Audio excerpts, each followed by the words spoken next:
Hello friend. जी हाँ, कल होली है। मार्च की पूर्णिमा के दिन होली पड़ती है। होली एक मौज मस्ती का त्योहार है। दोस्ती, प्यार, बसंत के आगमन का प्रतीक है। ये कृषि से जुड़ा हुआ त्योहार है। हमारी फसल कटती है, उसके बाद आदमी मौज मस्ती मनाता है। प्रजनन उत्सव और कृषि का त्योहार है। ये जीवन को खिलाने का त्योहार है। एक ऐसी भी कहानी है कि कामदेव शिव जी को मोहित करना चाह रहे थे। बहुत लंबे समय तक उन्होंने उनको मोहित करने का प्रयास करा। अंततः होली के दिन शिव जी की तपस्या भंग करने में सफल हुए। ये मौसम का बदलाव है। वैज्ञानिक रूप से देखा जाए, मौसम बदलता है। ठंड के मौसम में व्यक्ति उनीदा और आलसी रहता है। शरीर में थकान रहती है, शरीर में फुर्ती नहीं रहती है। इसलिए होली मनाया जाता है, जो आपके शरीर में शारीरिक रूप से ताजगी लाता है। शरद ऋतु की समाप्ति और बसंत के आगमन, इसके पीरियड में, शरद की समाप्ति और बसंत के आगमन में मौसम में बहुत बैक्टीरिया उत्पन्न हो जाते हैं। इसलिए कहा जाता है होलिका दहन के समय 145 डिग्री टेम्परेचर हो जाता है। तो वो टेम्परेचर का आसपास के सारे बैक्टीरिया जो हैं तपन से खत्म हो जाते हैं। इसलिए होली मनाई जाती है। वैसे पौराणिक कथा तो है, हिरण्यकश्यप ने अपने भतीजे प्रहलाद को मारने का प्रयास किया था, तो बुआ के गोदी में बैठा दिया था, लेकिन प्रहलाद भक्त था भगवान का, बच गया। होलिका और हिरण्यकश्यप का निधन हुआ। एक ही पौराणिक कथा है।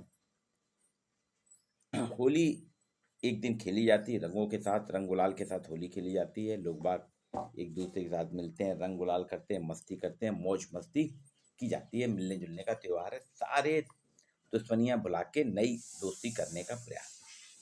एक दिन पहले, जैसे इस बार 24 तारीख को होलिका दहन होगा और 25 को रंग पंचमी तक रंगों का की बहार चलेगी। होलिका दहन के समय होता ये था कि जगह जगह लकड़ी के ढेर और गोबर के कंडे रख के उन्हें जलाया जाता था। लेकिन संस्कार धानी जबलपुर में 1952 में एक मूर्तिकार कुंदन प्रजापति ने अंधेरदो एरिया में होलिका की मूर्ति बनाई। मिट्टी की मूर्ति बना के प्रतीकात्मक रूप में होलिका बनाया, उसके कि होलिका है, और मिट्टी की मूर्ति बना के उसको रखा। उसके आजू बाजू में कंडे और लकड़ी रख के लोगों ने उस दिन होलिका दहन के दिन होलिका जलाई गई। 1952 में जबलपुर से होलिका दहन की जो शुरुआत हुई, वो धीरे धीरे पूरे भारतवर्ष में फैल गई। खासतौर पर उत्तर भारत में यहाँ से ही गई है। और हर दिन, अब जब भी हर साल जब होलिका मनाई जाती है, तो होलिका का प्रतीकात्मक हुआ। मिट्टी की कम बनती है, पेपर की बनती है। मिट्टी की जल नहीं पाती थी, मिट्टी को फेंकना, तो मिट्टी की कम बनती है, फिर भी मिट्टी की भी बनाई जाती है।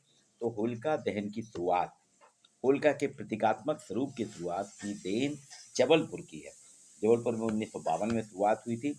और अब हर दिन यहाँ जबलपुर में कभी लगभग कम से कम 500 जगह आज लग जाएगी होलिका। और लोग वहाँ तैयारी करेंगे, गाने गाएंगे, मौज मस्ती करेंगे। और रात के समय में मुहूर्त जो है था, उस मुहूर्त में होलिका का दहन करके पूजा पाठ की जाती है। लोग अपने घरों में गोबर के उपले और लकड़ी रखते हैं, और वहाँ से जली हुई लकड़ी लाके अपने घर की होलिका जला के घर के वातावरण को, घर के बैक्टीरिया मुक्त करते हैं, घर के वातावरण को शुद्ध करते हैं। वीडियो कैसा लगा इसे लाइक और शेयर जरूर कीजिएगा।